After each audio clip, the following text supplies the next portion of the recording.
Welcome back to The Explainer. Today we're diving into a really fascinating story from the world of AI security. It's all about how researchers who were up against what seemed like a perfect, unbeatable system found this huge breakthrough just by changing how they looked at the problem. It's a pretty cool story about outsmarting the system. Okay, so here's our game plan. We're going to start by uncovering a hidden weakness in modern AI. Then we'll get into the challenge of trying to attack these systems when you're basically flying blind. We'll see how researchers hit what seemed like a dead end before they discovered the power of using hidden clues. And that leads to a much smarter strategy and, trust me, some pretty stunning results at the end. All right, first up, let's talk about this kind of strange but really critical weakness that's been found in so many of today's powerful AI systems. Even the models that seem almost superhumanly smart have this secret little flaw.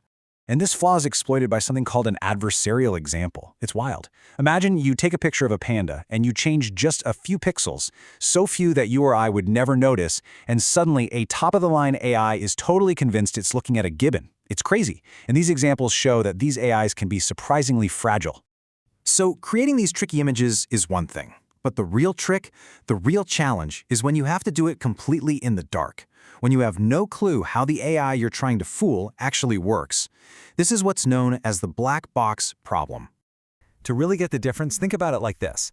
A white box attack is like you have the full blueprints of a building you're trying to get into. You know all the secret doors, all the passages.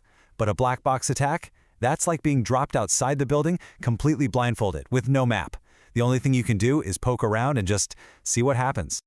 Let's make it even clearer with a treasure hunt analogy. Trying to find the perfect way to fool the AI in this black box world is like you're blindfolded in a huge field searching for a tiny buried treasure. And with every little step you take, the only thing you can do is ask the AI, "Am I warmer?" That's it. That's all the feedback you get. As you can probably guess, this is just incredibly inefficient. I mean, to put a number on it, the first black box methods needed a massive number of those "am I warmer" questions or queries. For a normal image model, we're talking over 268,000 queries just to figure out the direction for one single step of an attack. So, obviously that inefficiency drove researchers to come up with smarter ways to do this. But they pretty quickly ran into what seemed like a fundamental mathematical wall, a dead end. You see, the best attacks back then used a technique called natural evolution strategies, or NES. But when researchers really looked under the hood, they had this aha moment where they realized NES was just the mathematical equivalent of a really old technique from signal processing called the least squares method. They're both just trying to find the best possible guess based on a bunch of noisy data. Now, here's the real kicker. The least squares method isn't just some random technique. It was actually proven mathematically to be optimal. It's what's known as the minimum variance unbiased estimator. So in plain English, that means, given the noisy, limited feedback you get from the AI, this method makes the absolute most accurate guess possible. You literally can't do any better. And that created this huge puzzle, right? If your strategy for finding that hidden treasure is already mathematically perfect, how in the world are you supposed to find it any faster? It really seemed like they'd hit a brick wall. The breakthrough came from this brilliant little insight. Maybe the strategy wasn't the problem. Maybe the game itself was flawed. They were playing blindfolded when they didn't have to be. See, that optimal method only held up if you assumed the attacker was starting with absolutely zero information. But in the real world, you're never really starting from zero. There are always hidden clues you can use. And that brings us to the hero of our story, gradient priors. A prior is really just a piece of information you have before you start. So, instead of just guessing randomly, you can make an educated guess about which direction to go, which guides your attack and makes it way more efficient. Okay, so the first clue is a time-dependent prior. This is super intuitive. In an attack that takes a lot of little steps, the best direction for your current step is probably very similar to the direction of your last step.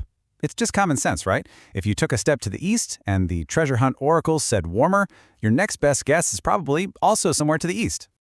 The second clue comes from the data itself, specifically from how images are put together. In most pictures, pixels that are right next to each other are pretty similar. Well, it turns out the same goes for their gradients. So, instead of having to estimate the direction for every single tiny pixel, we can just group pixels into blocks or tiles and estimate one direction for the whole tile. You can see how the super complicated gradient on the left gets simplified on the right, but you don't really lose the important info. All right, so with these two really powerful clues, the time one and the data one, the researchers needed a new strategy to actually put them to work.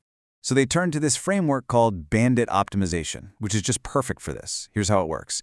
You start with your prior belief, your educated guess. You use that to predict the best direction to go. Then you test that direction by asking the AI a couple of times, am I warmer, to get feedback. And here's the key part. You use that feedback to adjust your guess, making it even better for the next round. It's this continuous cycle of guess, check, and learn. So what happens when you combine these common sense clues with that smart bandit strategy? Well, the results are a total game changer. Let's actually look at the numbers. This data really tells the whole story. Look at the top row. That's the old method, NES. It took over 1,700 queries and failed more than 22% of the time. Now, jump down to the bottom row. That's the new bandit method using both priors.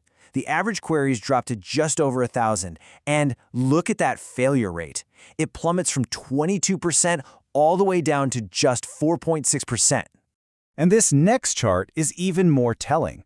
If we only look at the easy images, the ones the old method could already attack successfully, our new method is radically more efficient. It finds the answer using just 703 queries. That is less than half the queries of the old method. It's not just a small improvement, it's a completely different level of performance. So to put it simply, this isn't some minor little tweak. By using these common sense clues, the attack becomes 2 to 5 times more likely to actually succeed. It's just way more reliable. And at the same time, it needs 2 to 4 times fewer queries to find a successful attack. It's faster, it's more efficient, and it's more effective, all just by starting with a few educated guesses instead of pretending to know nothing at all. And this leaves us with a pretty provocative thought. The priors used here were basically just common sense. Things that are close together in time are related, and things that are close together in space are related. If just adding simple ideas like that can completely shatter what was thought to be a theoretical wall and make these attacks so much stronger, well, it makes you wonder, what other big vulnerabilities are we overlooking, just because we're not stopping to think about the clues that are hiding in plain sight?